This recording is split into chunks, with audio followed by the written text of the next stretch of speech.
J'ai une information qu'il y aurait un malade qui est enchaîné ici. Alors je viens pour voir. Je viens pour voir si c'est réel.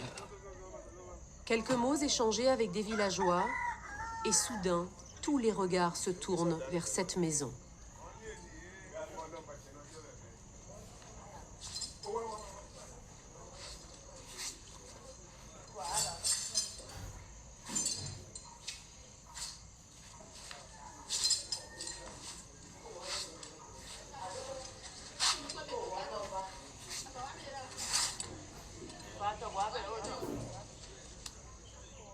Alors, comment tu vas mon frère?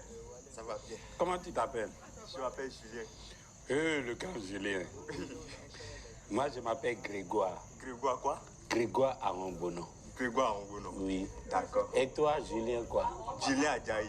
Julien Adjaï. Oui. Ok. Et ça fait combien d'années tu es ici? Moi?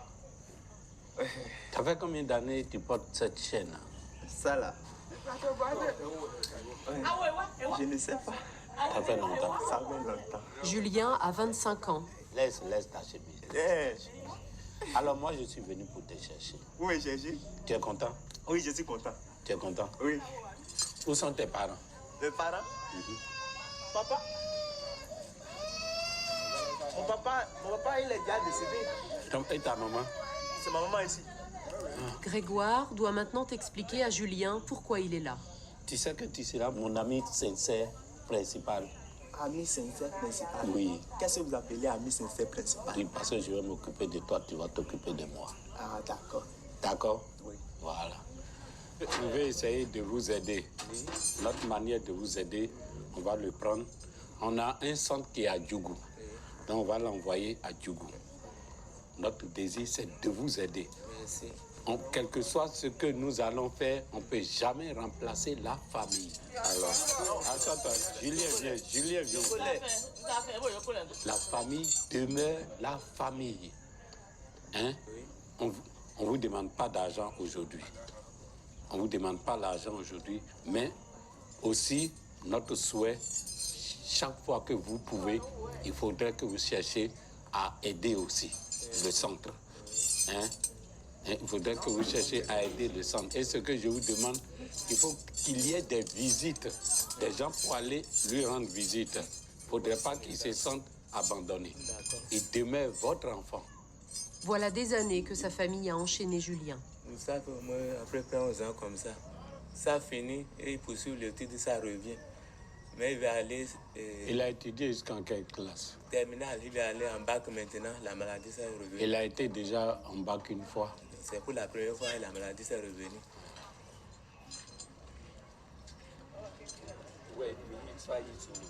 Ils m'ont dit que je suis un fou. Ils m'ont dit que je suis un fou, je suis simulé.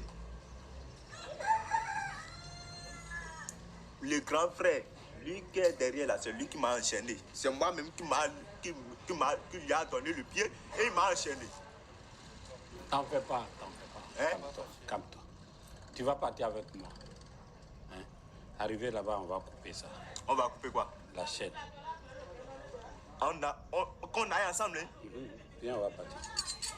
Je veux qu'on le déchaîne. Sans outils spéciaux, impossible pour l'instant de libérer Julien de ses chaînes. Comme à chaque fois, c'est vers le centre de soins qu'il a créé pour les malades que Grégoire se dirige maintenant avec son protégé. Ce sont des situations qu'on découvre chaque fois. On n'a pas un centre à côté ici pour permettre à toutes ces personnes d'avoir accès au traitement. Parce que quand ils n'ont pas accès au traitement, c'est le traitement qu'on les afflige. Ça ne peut être que la schizophrénie. Il était toujours premier en classe. 1987, je suis de 87. Doucement.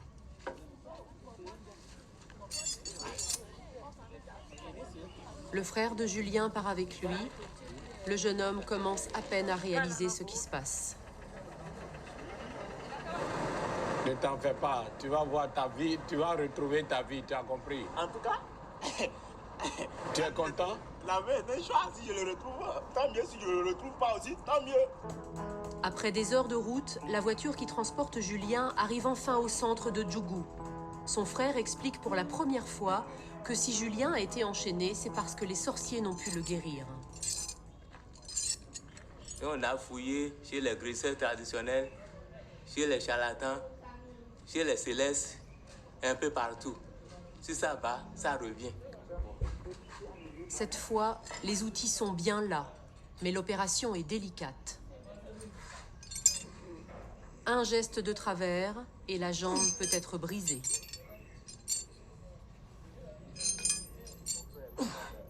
Julien peine encore à croire en sa liberté.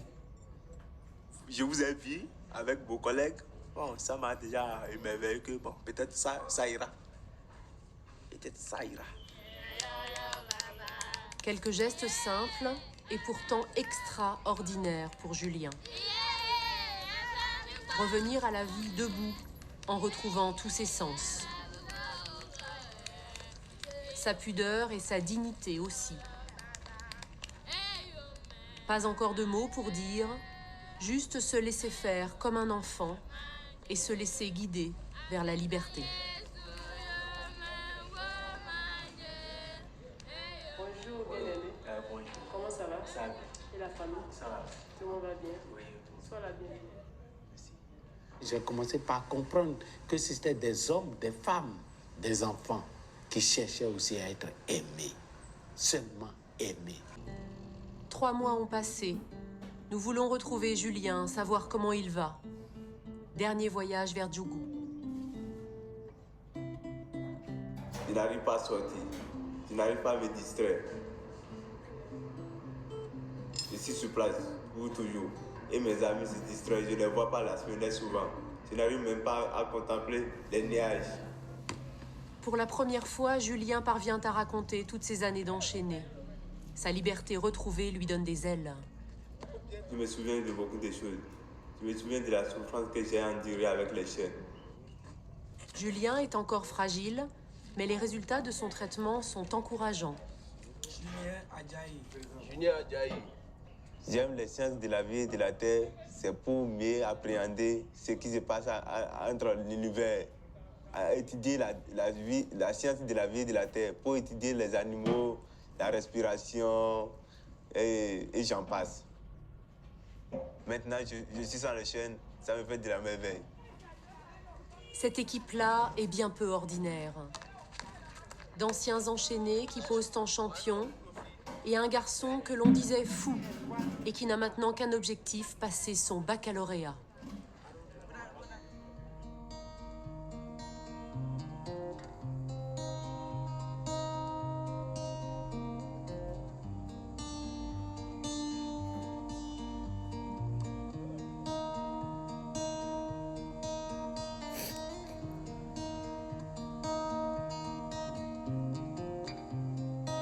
Tout croyant, que tu sois chrétien, que tu sois musulman, que tu sois n'importe qui croit en un homme, puisque toi aussi tu es un homme, tu dois tout faire désormais pour savoir que être heureux, c'est se tourner vers l'autre.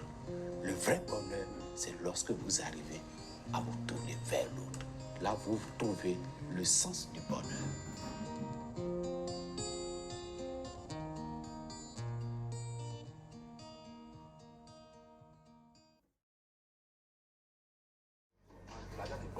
On a retrouvé Julien Djaï 7 ans après. C'est lui que Grégoire était allé libérer en 2011 dans son village. Ils m'ont dit que je suis un fou. Julien est resté 4 ans dans le centre. Il se souvient aujourd'hui de ces 7 mois enchaînés. Mon papa, il est animiste. Et les gens passaient trop à la sorcellerie, des choses comme ça. On va faire la traditionnelle, faire ci, bon, comme ça. On m'a enchaîné à la maison, enfermé. Votre propre frère? Mon propre frère. L'homme n'est pas un animal, quand même. Enchaîner quelqu'un pour soi-disant qu'on cherche son bien, c'est pas du tout bon. Il y a d'autres méthodes, il y a plein de méthodes aujourd'hui.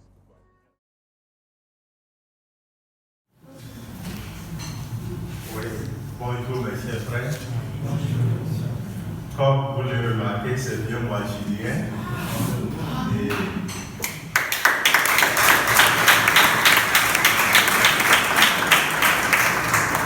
Et j'ai été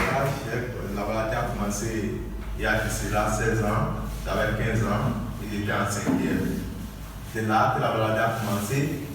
J'avais un grand-père qui est déjà décédé depuis et c'est lui que je voyais.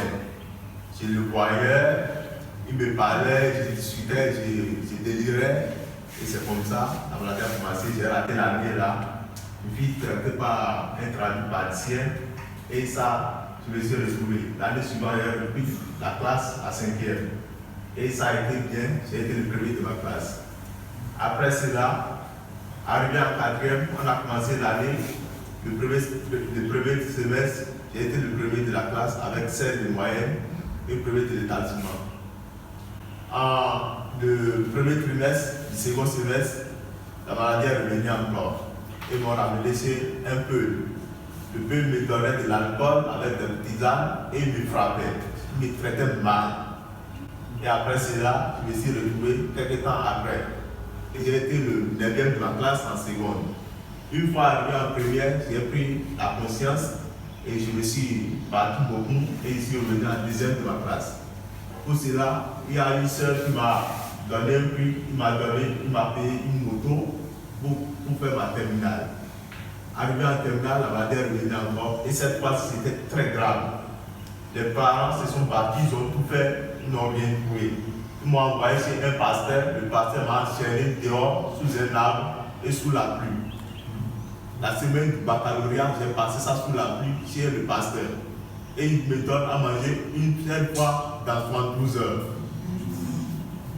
Après cela, j'ai fait tout possible pour évader, pour rentrer en famille. Une fois rentré en famille, ça n'allait pas du tout. C'est de là que les parents sont obligés de m'enchaîner dans la pièce que vous voyez là. Ils m'ont enchaîné et ils faisaient le même traitement que le pasteur. Il me fait donner à manger une fois dans les 72 heures. Et c'est de là que M. Grégoire était passé pour me secourir. Il m'a pris pour m'envoyer au nord, à Dougou. J'ai reçu des soins, ça n'a pas été du tout facile. Et après, je me suis retrouvé. Il y a d'ici là 3 ans que je n'ai plus de difficultés. Ça va bien et je rends grâce.